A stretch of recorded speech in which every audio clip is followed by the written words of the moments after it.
Hello students, I am your computer teacher from Happy Cambridge School. Today my topic is about lesson 1 Introduction to Computers. Students, मैंने आपको बताया था कि computer क्या है, computer के मेन पार्ट्स कौन कौन से हैं, कंप्यूटर के फंक्शंस क्या हैं और कंप्यूटर सिस्टम किस किस डिवाइस को जोड़कर बना है, hardware plus software plus user. आज हम पढ़ेंगे some of the input devices are given below. जो जो इनपुट डिवाइसेस के बारे में मैंने आपको बताया था उसके बारे में पढ़ेंगे कि उनका फंक्शन क्या क्या है, क्या होते हैं वो। तो फर्स्ट है keyboard. Keyboard is used to write in letters, digits and special symbols. Keyboard का यूज आप सबको पता है किस लिए किया जाता है। कीबोर्ड का यूज लेटर्स, डिजिट्स और स्पेशल सिंबल्स को लिखने के लिए किया जाता है। व्हेन अ की इज प्रेस, जब एक की को प्रेस करते हैं, a signal is sent to the CPU. जब एक की को प्रेस करते हैं तो सीपीयू को एक संकेत भेजा जाता है, सिग्नल भेजा जाता है, which is decoded to ensure which key has been pressed, जो सुनिश्चित करता है कि हमने कौन सी की को प्रेस किया है, दबाया है। The keyboard usually used by us are similar to be QWERTY keyboards and consists of 104 keys।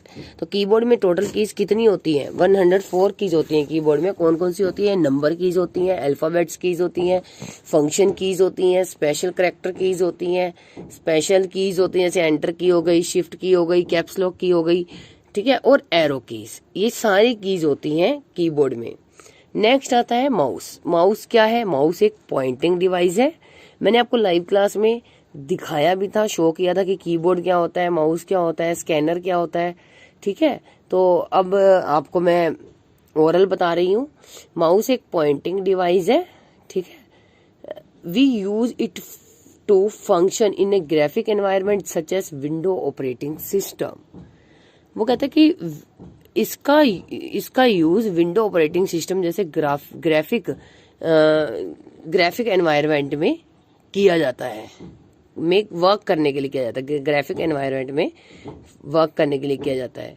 The mouse makes sure about input by selecting and moves object at desired places on to the computer screen. आपको पता है ना कि मैं mouse की की को press करके ड्रैग करके इधर से उधर हम फोल्डर्स को भी कर सकते हैं, ये सब तो आपको पता ही है। आइकन्स को हम आइकन पर क्लिक करके उसको मूव करवा सकते हैं। तो किसकी हेल्प से करते हैं? माउस की हेल्प से करते हैं, ठीक है। There are number of mouses such as scroll mouse, optical mouse and codeless mouse. Scanner का यूज भी मैंने आपको बताया कि स्कैनर का यूज किस लिए किया जाता है? स्कैन करने के लिए। किसी की भी पेज, प्रिंटेड इमेज को स्कैन करना है या फिर हमें कोई डॉक्यूमेंट को स्कैन करना है तो उसके लिए किसका यूज किया जाता है? स्कैनर का यूज किया जाता है। नेक्स्ट इनपुट डिवाइस आता है light pen. A light pen is called a pointing device. Light pen को पॉइंटिंग डिवाइस कहा जाता है, which is light sensitive and seems like a pen. जो किसकी तरह दिखाई देता है? पेन की तरह लगता है हमें, ठीक है। The light pen ensures input by moving directly on the computer screen. Light pen computer screen पर सीधे जाकर इनपुट को एंश्योर करता है, सुनिश्चित करता है। और जब डिवाइस को स्क्रीन के सामने लाया जाता है तो ये सीपीयू को सिग्नल भेजता है। सीपीयू इन संकेतों को संसाधित करता है और निर्देशों को क्या करता है? एक्सिक्यूट करता है, इंस्ट्रक्शंस को। Microphone. The microphone receive sound और speech in the form of input and convert it into a form which may stored in computer memory. Microphone input के रूप में साउंड्स और स्पीच प्राप्त करता है और इसे एक ऐसे रूप में परिवर्तित करता है जिसे कंप्यूटर मेमोरी में स्टोर किया जा सकता है। Joystick. The joystick is also called a pointing device. Joystick को भी पॉइंटिंग डिवाइस कहा जाता है। It has a stick with a track ball positioned on the base at the bottom. The joystick is utilised mainly as an input device to play certain computer games। तो इसका use means joystick का use किस लिए किया जाता है? Computer games खेलने के लिए भी इनपुट डिवाइस के रूप में इसका यूज किया जाता है। Barcode reader, we shall get a pattern of printed bars on various products in the market. हमें बाजार में वेरियस प्रोडक्ट, बहुत सारे प्रोडक्ट्स पर जो है आपने देखा होगा वहां पर प्रिंटेड बार्स होते हैं, प्रिंटेड पट्टियां सी होती हैं का पैटर्न मिलेगा। यहाँ तक कि हमारी लाइब्रेरी की जो बुक्स होती हैं, बुक्स के पीछे कवर पर भी पैटर्न होगा। इस पैटर्न को क्या कहा जाता है? बार कोड कहा जाता है। इस कोड को पढ़ने के लिए आपको एक बार कोड रीडर की जरूरत पड़ती है, जो उस कंप्यूटर सिस्टम पर जहां वह उसे डिकोड और डिलीवर करता है। ठीक है, उस मतलब कि उनको पढ़ने के लिए बारकोड रीडर की जरूरत पड़ती है। वेब कैमरा के बारे में तो आप सभी को पता ही है। वेब कैमरे के लिए तो web camera is utilized to capture still images and videos. Web camera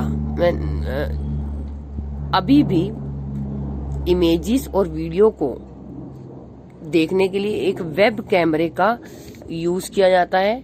ये these images can be printed or stored in the computer or can be uploaded on the World Wide Web। ये picture computer में जो store किया जा सकता है या फिर वर्ल्ड वाइड वेब पर अपलोड किया जा सकता है। वेब कैमरे का यूज वीडियो कॉन्फ्रेंसिंग के लिए भी किया जाता है, जहां दुनिया में कहीं भी इकट्ठे हुए लोग इंटरनेट पर बातचीत करते हैं, एक दूसरे से उसी तरह बात कर सकते हैं और देख सकते हैं जैसे एक कमरे में बैठे हों। जैसे कि हम अपने फोन से वीडियो कॉल करते हैं, हमारे फोन में कैमरा है तो हम दूर बैठे लोगों से वीडियो कॉल करके बात करते हैं, हमें लगता है कि हम एक दूसरे के पास बैठकर एक दूसरे से बात कर रहे हैं। इसी तरह से हम वेब कैमरे की हेल्प से भी एक दूसरे को देखकर बात कर सकते हैं। Touch pad is a device two point on a computer display screen. Touch pad एक कंप्यूटर डिस्प्ले स्क्रीन पर इंगित करने के लिए एक उपकरण है। ये माउस के लिए एक वैकल्पिक है का है ना, ऑप्टिनल है।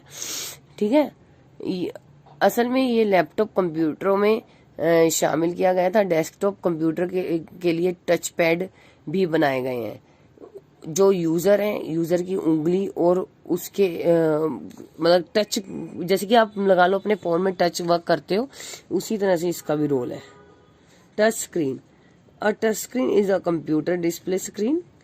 टच स्क्रीन एक कंप्यूटर डिस्प्ले स्क्रीन है which is also an input device, जो कि एक इनपुट डिवाइस है। This the screen are said to be pressure sensitive and user interacts with the computer by touching pictures और words on the screen. तो touch screen एक computer display screen है जो एक इनपुट डिवाइस भी है। Screen को जो है प्रेशर सेंसिटिव किया जाता है और एक यूजर स्क्रीन पर इमेजेस और वर्ड्स को छूकर कंप्यूटर के साथ बातचीत करता है। तो ये सारे हमारे थे इनपुट डिवाइसेस। इनपुट यूनिट्स के बारे में पढ़ा है आपने। नेक्स्ट क्लास में हम आउटपुट यूनिट्स के बारे में पढ़ेंगे। आपको इससे अच्छे से रीडिंग करना है। आज के लिए इतना ही। Thank you.